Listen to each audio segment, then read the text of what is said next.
Last episode में हमने देखा था कि एलेक्स ग्रेट एल्डर से शिक्षा लेने गया था, जहां ग्रेट एल्डर ने उसे बताया था कि उसे खुद को ही इमोर्टल सीड बनाना होगा और साथ ही उसे अपना एक कल्टीवेशन पाथ तैयार करना होगा। तो इसी वजह से एलेक्स एक जगह आ गया था जहां एलेक्स को डिवाइन बैम्बू लिक्विड मिलता है, जिसका इस्तेमाल करके एलेक्स अपना कल्टीवेशन पाथ बनाने में कामयाब हो गया था। तभी आसमान पूरा काला हो जाता है और उसे हेवनली पनिशमेंट मिलने वाली थी। अब आगे तो इस एपिसोड की शुरुआत में हम देखते हैं कि एलेक्स के नए कल्टीवेशन पाथ बनाने के कारण उसे हेवन की पनिशमेंट मिलने लगती है, जहां उस पे लाइटनिंग हो रही थी। तभी ग्रेट एल्डर टेलीपैथी के थ्रू एलेक्स को बताते हैं कि एंशिएंट टाइम्स में जब जब किसी कल्टीवेटर ने हेवन्स के रूल्स को चेंज करने की कोशिश करी है, तब उसे हेवन की पनिशमेंट मिली है, जिसकी वजह से इस सफ़र में कई सारे जीनियसेस ने अपनी जान गंवा दी है। और जिस रास्ते पर तुम अभी चल रहे हो, तुम्हारा हाल भी कुछ ऐसा ही हो सकता है। उसी वक्त पैलेस के ऊपर फिर से बिजली गिरती है, जहां ऐसा होने की वजह से उसका हाथ पूरी तरह डैमेज हो गया था, जिसे देखकर वो मन में बोलता है कि अभी अभी मैंने बस नया कल्टीवेशन पाथ बनाया है और अभी से हेवन मुझे पनिशमेंट दे रहा है। तभी एलेक्स डिवाइन बैम्बू लिक्विड की मदद से खुद के हाथ को ठीक कर लेता है और बोलने लगता है कि इंसानों का दुश्मन डीमंस नहीं बल्कि ये डरपोक हेवन भी है, जो खुद के रूल्स को चेंज नहीं करने देता। तभी एलेक्स के ऐसा बोलने की वजह से उस पर फिर से बिजली गिरती है, जिसकी वजह से उसका दूसरा हाथ डैमेज हो गया था। पर डिवाइन बैम्बू से एलेक्स उसे भी ठीक कर लेता है और बोलता है कि जिस दिन मैंने परफेक्शन हासिल कर ली, उस दिन मुझे ये हेवन तो मार ही डालेगा, इसलिए मुझे अभी से खुद को तैयार करना होगा। अब एलेक्स उस डिवाइन बैम्बू लिक्विड से अपनी बॉडी के हर पार्ट को प्योरीफाई करने लगता है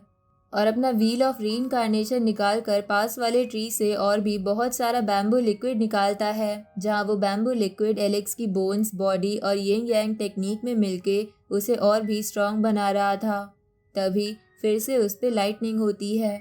जिसे एलेक्स स्वॉर्ड पर पड़ने वाले हथौड़े की तरह इस्तेमाल करता है और खुद की बॉडी को कम्प्लीटली ट्रांसफॉर्म कर लेता है, जहां ऐसा होने की वजह से उसका ऑरा तक अब डार्क एविल पावर्स को दूर रख सकता था। तभी आसमान साफ हो जाता है और एलेक्स को येलो स्प्रिंग वैली दिखती है, जिसे देखने पर उसे याद आता है कि ग्रेट एल्डर ने उससे कहा था कि येलो स्प्रिंग वैली में ही उसे येलो स्प्रिंग फ्रूट मिलेगा। अब एलेक्स उसी फ्रूट की तलाश में येलो स्प्रिंग वैली में चला जाता है। इधर हम इमोर्टल माउंटेन के बाहर का सीन देखते हैं, जहां वैंगजी और कुछ इमोर्टल एकेडमी के कल्टीवेटर्स माउंटेन के अंदर घुसने की कोशिश कर रहे थे, पर वो इसमें ज़रा भी कामयाब नहीं हो पाते। तभी उन लोगों को पता चलता है कि इमोर्टल माउंटेन पर अभी अभी किसी ने ट्रिब्यूलेशन का सामना करा है, जिसे देखकर वो लोग समझ आते हैं कि वो ज़रूर हुआंग ही होगा। पर इसकी वजह से वैंगजी को और गुस्सा आने लगता है और वो मन में बोलती है कि हुआंग ऐसा कर सकता है तो मैं क्यों नहीं। अब वो ये बोलते हुए इमोर्टल माउंटेन पर घुसने के लिए उसके गेट पर हमला करती है, पर उस अटैक के कारण सामने से एक और अटैक आता है, जिसकी वजह से वैंगजी काफ़ी ज़्यादा घायल हो जाती है और उसके पीछे खड़े कल्टीवेटर्स तो मारे ही जाते हैं। इधर एलेक्स का सामना येलो स्प्रिंग इंसेक्ट से होता है, जो उस पर एविल पावर का इस्तेमाल करते हैं, पर उसकी नई बॉडी के कारण एलेक्स पर उन चीज़ों का कोई असर नहीं हो रहा था, क्योंकि उसकी बॉडी पहले से 100 गुना ज़्यादा ताकतवर हो गई थी और अब वो इंसेक्ट्स को मच्छरों की तरह मसल रहा था। तभी उसे येलो स्प्रिंग फ्रूट वाला ट्री दिख जाता है, तो एलेक्स तुरंत ही उस ट्री के पास आकर वो फ्रूट तोड़ लेता है, लेकिन उसे अभी भी डर था कि कोई उस पर अचानक से हमला ना कर दे, इसलिए वो खुद के चारों तरफ बैरियर बना लेता है और इसके बाद उस फ्रूट को खा लेता है, जहाँ ऐसा करते ही उसकी बॉडी में बहुत ज़्यादा एनर्जी फ्लो होने लगती है, जिसे इस्तेमाल करते हुए एलेक्स अपनी सोल को एनलाइटन करने लगता है। साथ ही ऐसा करने की वजह से एलेक्स की सारी स्किल्स और टेक्निक्स अपग्रेड हो जाती है और उसे कल्टीवेशन और भी अच्छी तरह समझ आ रहा था। तभी एलेक्स की लोटस टेक्निक भी पहले से काफ़ी ज़्यादा ताकतवर बन जाती है। उसी वक्त एलेक्स को पास ही से कुछ हलचल महसूस होती है, तो वो उस तरफ निकल जाता है, जहां वो लावा के ऊपर एक इमोर्टल को चेन से बंधा देखता है जो खुद को छुड़ाने की कोशिश कर रहा था। तभी वो एलेक्स को देखकर मदद मांगने लगता है, पर उसी वक्त जैसे ही वो इमोर्टल अपने आप को छुड़ाने में कामयाब होता है, एक एरो उसे ख़त्म कर देता है और चेन्स उस इमोर्टल को लावा के अंदर ले जाती है। ये देखकर एलेक्स पूरी तरह हैरान था। तभी एलेक्स को किसी की आवाज़ सुनाई देती है जो एलेक्स से कहती है कि ये येलो स्प्रिंग फ्रूट खाने के बाद लोगों को सोल का एक टेस्ट देना पड़ता है, जिसमें अगर तुम मर गए तो किसी को तुम्हारे बारे में कुछ पता नहीं चलेगा। उसी वक्त कुछ चेन्स एलेक्स को कस के पकड़ लेती है, पर एलेक्स अपने आर्मर और व्हील ऑफ रीइंकार्नेशन से खुद को छुड़ा लेता है।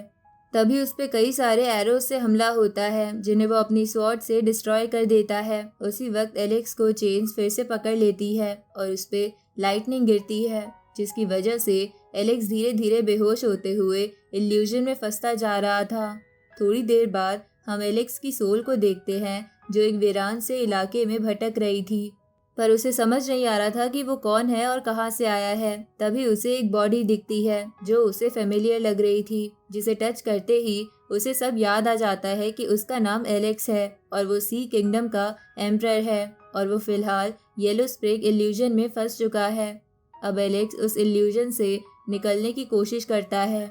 तभी वो बंदा एलेक्स को बताता है कि अगर तुम्हारा इरादा मजबूत है तो तुम्हें फिर से रीइंकार्नेशन का मौका मिलेगा, लेकिन तुम्हारी मेमोरीज चली जाएगी। जिस बात से एलेक्स को गुस्सा आता है, पर अचानक से वो उस टाइम में चला जाता है जब वो पैदा हुआ था और स्टोन विलेज में रहता था, जहाँ एलेक्स धीरे धीरे सब कुछ याद करने की कोशिश करता है,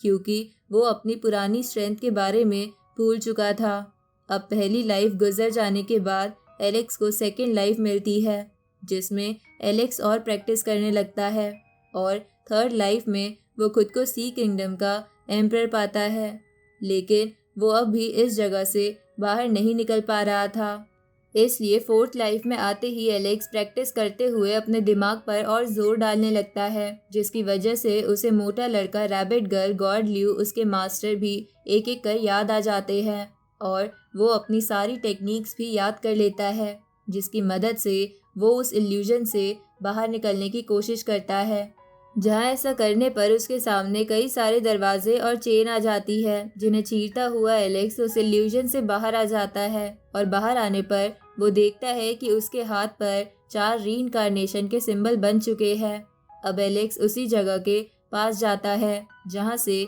वो इमोर्टल माउंटेन के अंदर घुसा था, जहाँ वो उस पर्सन से ये कंफर्म करने के लिए कुछ पूछता है कि वो असली दुनिया में नहीं है ना कि इल्यूजन में। इधर इमोर्टल एकेडमी में इमोर्टल गेट के सामने एक लड़की बोलती है कि हुआंग बस बहुत ज़्यादा घमंडी है, वरना अगर वो इतना ही ताकतवर होता तो अब तक तो वो इमोर्टल माउंटेन से बाहर आ चुका होता।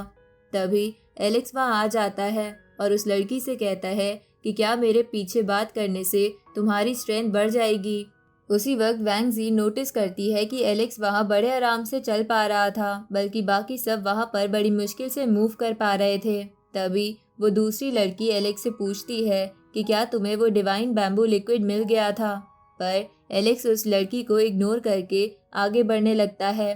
तभी प्रिंसेस एलेक्स से पूछती है कि अगर तुम्हारे पास कोई अच्छा ट्रेजर है तो मैं तुमसे ट्रेड करना चाहती हूँ, पर एलेक्स बोलता है कि मैं इसके बारे में सोच के बताऊंगा। उसी वक्त वो दूसरी लड़की खुद को इग्नोर होता देख गुस्से में एलेक्स पर अटैक करती है, पर एलेक्स उस अटैक से बड़े आराम से बच जाता है और एक ही झटके में उसके सर का ताज गिरा देता है।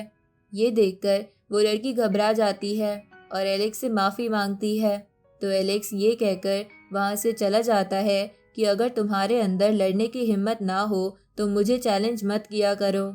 अब एलेक्स के जाने के बाद वो लड़की गुस्से में बोलती है कि इसके पास इमोर्टल सीड नहीं है, जिसकी वजह से जल्द ही ये कमज़ोर बन जाएगा और मेरे पैरों में आकर गिरेगा। तो वैंगजी भी इस बात का सपोर्ट करते हुए कहती है कि इसने किसी बड़ी फैमिली को ज्वाइन नहीं करा, पता नहीं आगे चलकर इसका क्या होगा। इधर इमोर्टल माउंटेन पर कई सारी स्पिरिट्स कल्टीवेशन कर रही थी, जिनको छूकर मोटा लड़का उनकी टेक्निक सीख रहा था।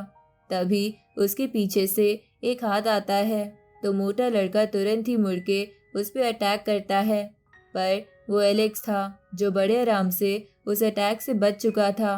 अब मोटा लड़का एलेक्स से पूछता है कि तुम इतनी जल्दी वापस कैसे आ गए। तो एलेक्स उसे कहता है कि तुम ये सब छोड़ो और ये येलो स्प्रिंग फ्रूट खाओ। पर मोटे लड़के का वो फ्रूट खाने का बिल्कुल मन नहीं था। उसी वक्त वो रैबिट गर्ल वहाँ आके वो फ्रूट छीन लेती है और उसे खाने लगती है, जिसे एलेक्स रोकने की कोशिश करता है पर रोक नहीं पाता, क्योंकि रैबिट गर्ल वो फ्रूट खा चुकी थी और उसके ऐसा करते ही वो गायब हो जाती है। और इसी के साथ ये एपिसोड यहीं ख़त्म होता है।